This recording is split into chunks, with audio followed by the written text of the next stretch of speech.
सम्माननीय जज साहब, सम्माननीय वैद्य जी, सम्माननीय मेहरा भाई साहब और माताओं, बहनों और भाइयों, काफी लंबे समय से गायत्री मंत्र का अर्थ चल रहा है। गत सप्ताह आपके सम्मुख वरेण्यम पद को रखा था, आज उसके आगे है भर्गा।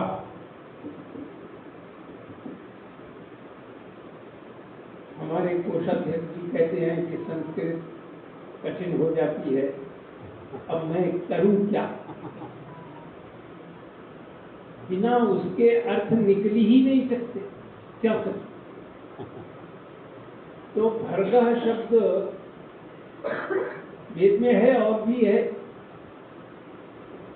तो यह शब्द जब तक हम रूट को नहीं जानेंगे, ये बना कैसे है, इस रूट को जानेंगे, इसमें जो रूट प्रयुक्त हुई है उसको अगर आप ध्यान में रख लेंगे तो सारे अर्थ खुल जाएंगे। रूट क्या है इसकी? मूल रूट माने जड़। उसकी जड़ क्या है? प्रिय भर्जने। भर्जन तो जानते हैं ना, भूनना। भूनना तो जानते हैं। धातु है व्री, व्री भृज भर्जने, और एक धातु है भृज पाके। पाक जानते हैं आप सब? कोई ऐसा नहीं है कि नहीं जानता है।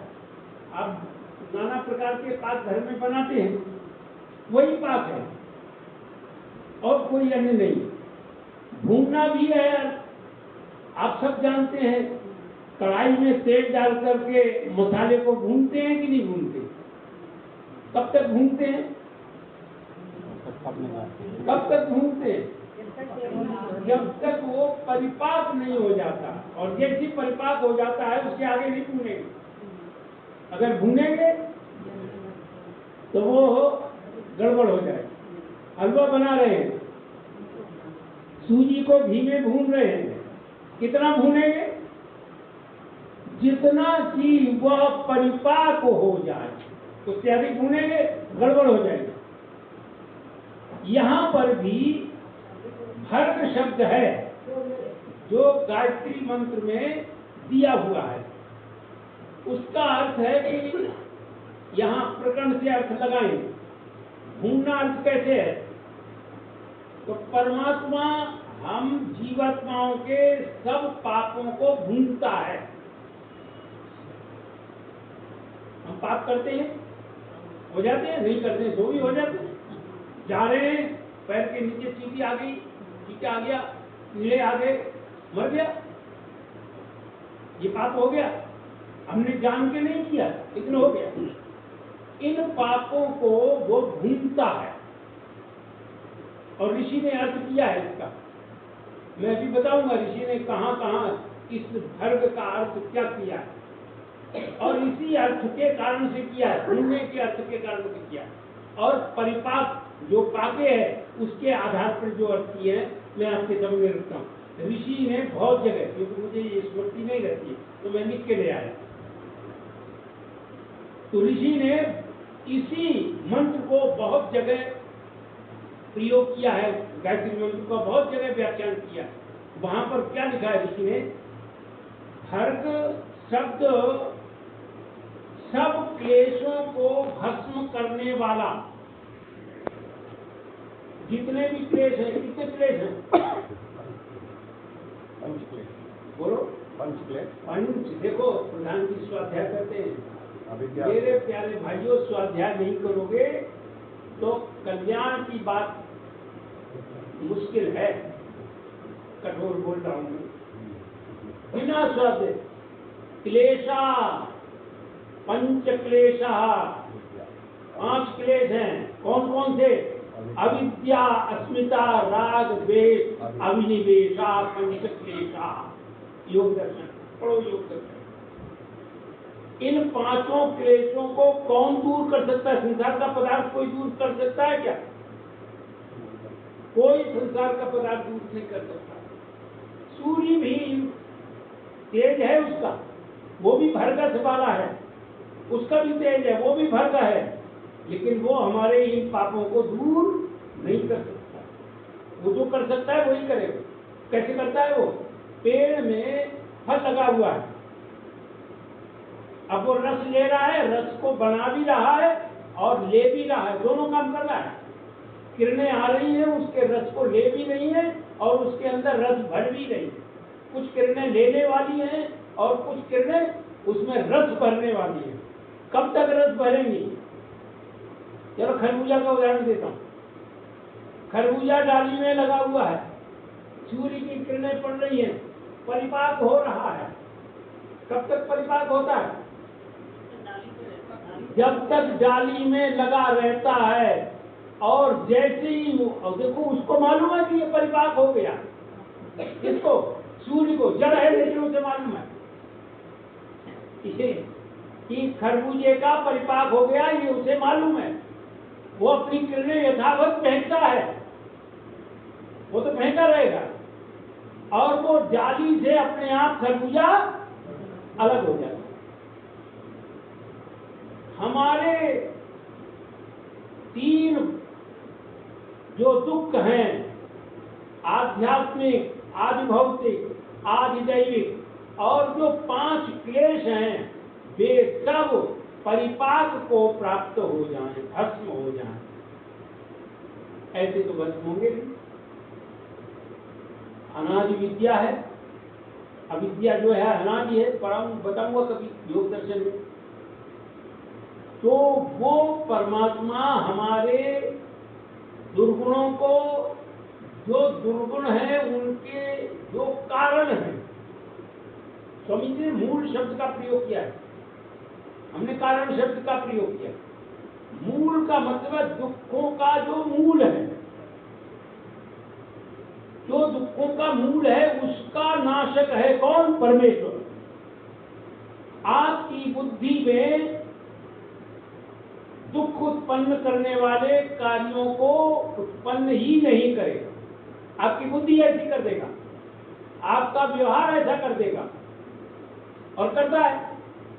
हृदय में प्रेरणा करता है, जो सुन लेता है उसका व्यवहार बदल जाता है, जो नहीं सुनता है उसका व्यवहार जैसा है वैसे ही चलता रहता है। तो चलता रहे, तो वो परिपाक करता है। स्वामी जी लिखते हैं, सब क्लेशों को भस्म करने वाला, सब दुखों के मूल को नष्ट करने वाला, दुखों के मूल का जो जो मूल है, कारण है, उन सबको नष्ट करता है। पाप रूप दुखों के मूल को नष्ट करने वाला। आप संध्या करते हैं, आप उपासना करते हैं, ईश्वर को हाजिर नाजिर समझते हैं, आप कोई पाप कर्म कर ही नहीं सकते। अवकाश ही नहीं। वो कहाँ है? वो जैसे ही आप पाप करने जाएंगे वैसे ही वो आकर के खड़ा हो जाएगा। तू क्या कर रहा है? उपासक है। अंतःकरण में कहेगा तू उपासक है, फिर ये क्यों कर रहा है? कहाँ आज्ञा है तेरी? वो हट जाएगा बेचारा, वो उस पाप के मूल से बच जाएगा। और दूसरे परिपाक के रूप में परमेश्वर का स्वरूप क्या बनेगा? परिपाक। पाक के अर्थ में सकल दोष रहित। संसार में कौन ऐसा व्यक्ति है जो सब दोषों से रहित है कोई ऐसा? कोई नहीं, बड़ा मुश्किल। कोई दोष तो रह ही जाता। योगी महर्षि में भी कोई दोष हो जाता है, उसको मनुष्य है, ईश्वर नहीं है, इसलिए दोष की नहीं है, फिर भी दोष की संभावना है हमारे। मैं जल्दी से भारत प्रधान जी ऊपर देख रहे हैं, हो गया? अच्छा ठीक है, अगर समय हो तो बता देना, ऊपर हो तो बता देना मुझे। तो मुझे मेरे पास तो घड़ी है तो, लेकिन 5 मिनट कैसे मैं करता हूँ इसको पूरा। यहाँ अगला पद हुआ शुद्ध है। और यजुर्वेद में ऋषि के स्वरूप को क्या कहा है? अपाप विद्धम। क्या कहा है? सपर्यगा शुक्रम कायम अव्रणम अस्नाविरम शुद्धम अपाप विद्धम। पाप में कभी ईश्वर विद्ध नहीं होता। मुसलमानों का अल्लाह पाप में युक्त होता है, वो पाप की भावना करता है और लोगों को पाप पढ़ा देता है। लिखा है हमारा ईश्वर पाप में कभी विद्ध नहीं होता, कभी पाप ग्रहण नहीं करता, न कभी पाप की प्रेरणा देता। शुद्ध है, शुद्धम शुद्ध है, उससे ज्यादा संसार में और कोई शुद्ध नहीं है। सर्वोपरि शुद्धता उसके अंदर है और वही पवित्र है। क्या है? पवित्र। कितना पवित्र है? हम पवित्रता रखते हैं, बाहर से साबुन लगा करके अद्भिर गात्राणि शुद्ध्यति मना सत्येन शुद्ध्यति अपन करते हैं ना। कितना ही कर ले हम शोधन, पर हमारा शोधन पूरा नहीं होता, कुछ न कुछ रह ही जाता है। और परमात्मा बिल्कुल पवित्र है और वो सबको पवित्र करता है। पवित्र के पवमान सूक्त पढ़े ऋग्वेद में, यजुर्वेद में, जो जहाँ कहीं भी आए उन पवमान सूक्तों को पढ़े, और सामवेद में है ये पवमान सूक्त। वहाँ सर्वत्र पवमान पवमान लिखा हुआ है, सब मंत्रों में पवमान पावमानी द्विजानाम आयु प्राण प्रजाम पशु कीर्तिम द्रव्यम, ये सब मंत्र आप पढ़ते हैं। इतना पवित्र है, वो सबको पवित्र करता है। शुद्ध स्वरूप है और निर्गुण। निर्गुण आप जानते हैं, निरुपद्रव। कैसा है वो? जब आप उसका साक्षात्कार करेंगे, जब उसका पूरा पूरा साक्षात्कार होगा, तब आपके मन के आत्मा के अंदर किसी प्रकार का कोई भी उपद्रव उत्पन्न नहीं होता। उपद्रव उत्पन्न होता है, आपको पता है या नहीं पता? मुझे तो पता है। मैं जब संध्या करने बैठता हूँ तब नाना प्रकार के उपद्रव आते हैं। ये भी आया, ये भी आया, ये भी आया, ये भी आया। उन सब उपद्रवों को त्याग करके, न इधर न यह भी नहीं है, ये भी नहीं है, ये भी नहीं है, नेति नेति करते चले जाओ, हटाते चले जाओ। उसको हटा दे, नहीं भाई ये नहीं, क्यों आ गए तुम, चलो जाओ हटाओ। स्वामी आत्मानंद जी को कहा कि आपने तो साहब 3 घंटे लगाए संध्या में, आज तो आपको बड़ा आनंद आया होगा। तो क्या आनंद आया? क्या आनंद आया? सच्चा सन्यासी क्या कह रहा है? अरे रस्सा कच्ची करता रहेगा। 3 घंटे बैठा हूँ उपासना में और क्या करता रहा? रस्सा कच्ची करता रहा। अरे तमाम दोष आ रहे हैं उनको भगाता और फिर दूसरा दोष आ जाए भगाता। मैं यही करता रह गया 3 घंटे, उस प्रभु का स्वरूप तो आया ही नहीं। ये ऐसी उपासना में होता है और कभी कभी तो बिल्कुल नहीं होता। मैं आपसे नित्य कहता हूँ, सत्य कहता हूँ, कभी कभी तो बिल्कुल नहीं होता। और वैसा अनुभूत होता है, ऐसा अनुभव होता है कि बड़ी आनंद की अनुभूति होती है। तो वो शुद्ध स्वरूप है, निर्गुण है, निरुपद्रव है, निष्पाप, जिसके अंदर कोई पाप की भावना ही नहीं। न पाप करता है, न पाप करने की भावना देता है, न आज्ञा देता है। वहां दूसरों के यहाँ तो आज्ञा भी देता है और पाप भी करता है।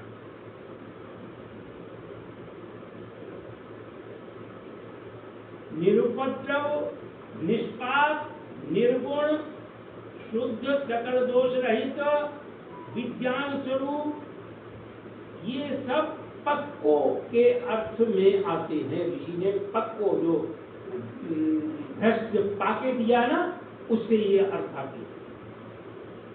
भ्रष्ट पाके से ये सब अर्थ आते हैं। ये महर्षि ने जगह जगह अपनी जगह व्याख्यान में लिखा है।